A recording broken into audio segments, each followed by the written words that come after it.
The Navy has a big problem. I solved it using Python and Blender. If you didn't know, the Navy has a lot of boats and submarines. What do these boats and submarines have on them? Lots of pipes. What these pipes have on them? Valves. Lots and lots of different size valves, big valves, small valves, square valves, circle valves, all the valves, and they can't keep stock of them on the boats. The boats are for other things. They're for doing stuff, shooting people, all that kind of stuff. They don't want just a rooms full of valves. They might have to change, possibly, never, ever. So using Python and Blender, we made a script that allows anyone to put the information they need in for any type of valve. If it's a square valve, circle valve, big valve, small valve, and then they can send that over to the 3D printers, and they can use metal or plastic, whichever they need to use, and they can print the exact valve they need right there on the ship without stocking hundreds and thousands of different size valves and all that stuff. So I made this project quite a while back, so we're going to have a look through my hard drive at all the files and bits and pieces that I put together and see how you would go about making something like this in Blender and what my implementation was. This was for a competition that they put together, and we'll just go through it and see how it looks. So opening up the project, we get taken straight into the script page and the viewport where you can see a lovely valve that has been generated here. We'll delete this one for now. We will try and generate our own. We already have some sort of notification here, but let's just press go and we'll see how far we get. Not far at all. So it is breaking here on line 125. The error we're getting is converting pipe args to operator priorities. Keyword apply as is unrecognized.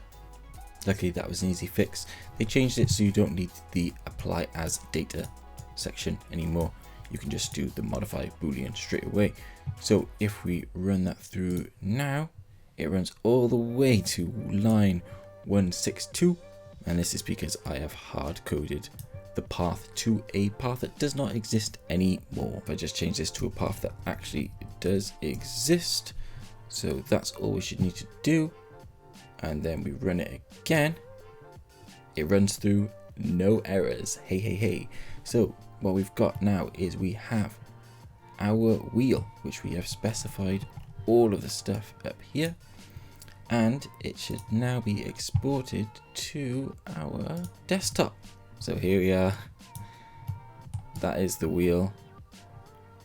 You can send that over now to a 3D printer. Let's just do that for the fun of it too. So I can take this into my slicing software. If I open this in Cura, I can grab that file, drag it and drop it in Cura, and then I can send this over to the 3D printer to be printed. As you see, I can print that in metal, plastic, whatever. Check it on my ship. Bob's your uncle. Slice it, 36 minutes. This is quite a small cog, to be fair. So that's the general gist. And now let's have a little look at how, what, the script that we used and what variables we can change. If you were going to make something like this, it's a pretty simple program.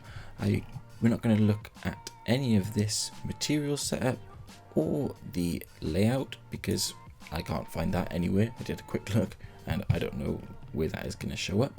I think if we installed it as an add-on, then that would work that way. But for our use case, we're just going to have a look into how it works basically. If we run it so we can see what we're looking at too, we have the central cylinder here. So this is just a cylinder that we've inserted. So this is the wheel size.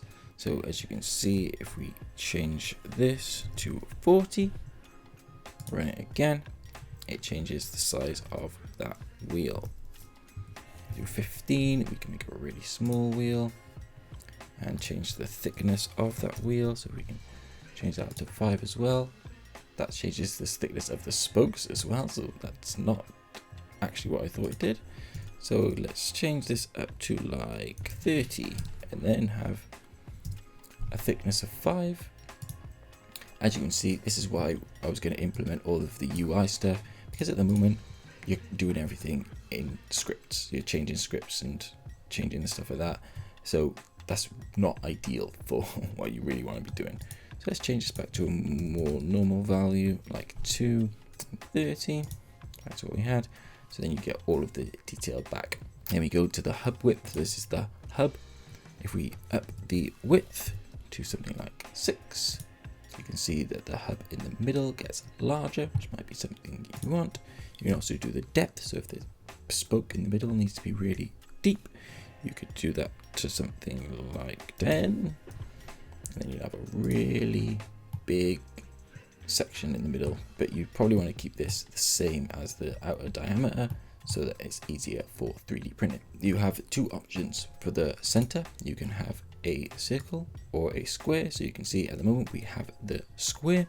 If we change this to false and hit play, we have a circle, which is great. So you can change it and tune it up however you like. Let's change that back, square, and then we can do square size. If I do 4 here, you can see that it cuts out a lot more than it should. So what we should have implemented after this, because I didn't finish the project or get all the way through it, is limits. So that should be limited to, you know, within a certain radius of the hub size, for instance. So if I go outside of the hub size, so hub size is 6, so that probably 4, you can already see stuff clipping through. If I went to like 7, then it's clearly not going to work, and we're going to have no hub because it does a boolean, takes it apart. Now we have no hub at all, so that should be less than the hub. Let's set that to 3 and enter. And you can do the same thing for the circle, and it does a boolean with a circle straight through the middle for the same thing. The number of supports, this is an interesting one. So if we change that to 10, then you can see it evenly spaces them around the circle that we've got here.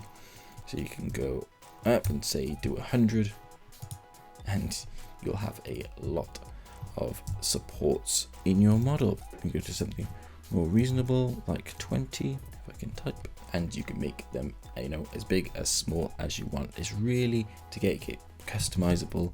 So if you did put this into a UI, these would all be variables that you can change and tweak, and then it would make it much easier for you to spit out STL models for these to send to your 3D printers. So you can see the first thing I do here is work out the support lengths, so the distance between the central hub and the outside of the torus that go around the edge. I then work out the location of each support so that they're evenly spaced around by the amount that you are specified above the support number. We then go through and delete everything from the scene, making the central hole. So this is an if statement, so it just says if central hole is a cube or whatever the thing is. Yeah, if square hole is true, then it does a primitive cube, stretches that out through the center, and then adds a boolean which deducts it from the cylinder in the middle.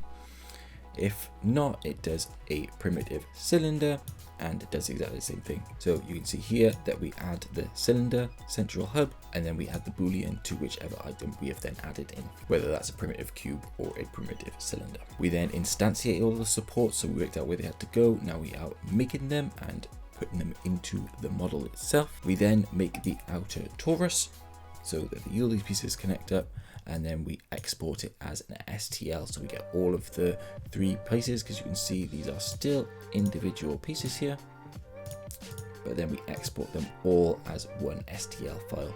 And that's it. I remember this was a fun project to work on, really got your mind thinking. It's really interesting math. I remember that I couldn't see it through to completion because I didn't have the skill to make this into its own application. They didn't want it to work within Blender or within another application.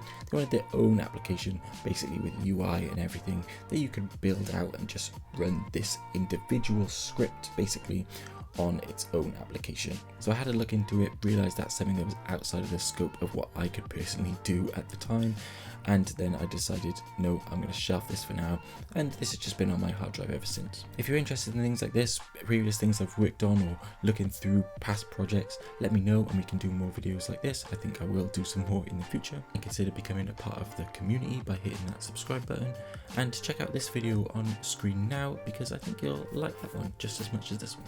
See you then. Peace.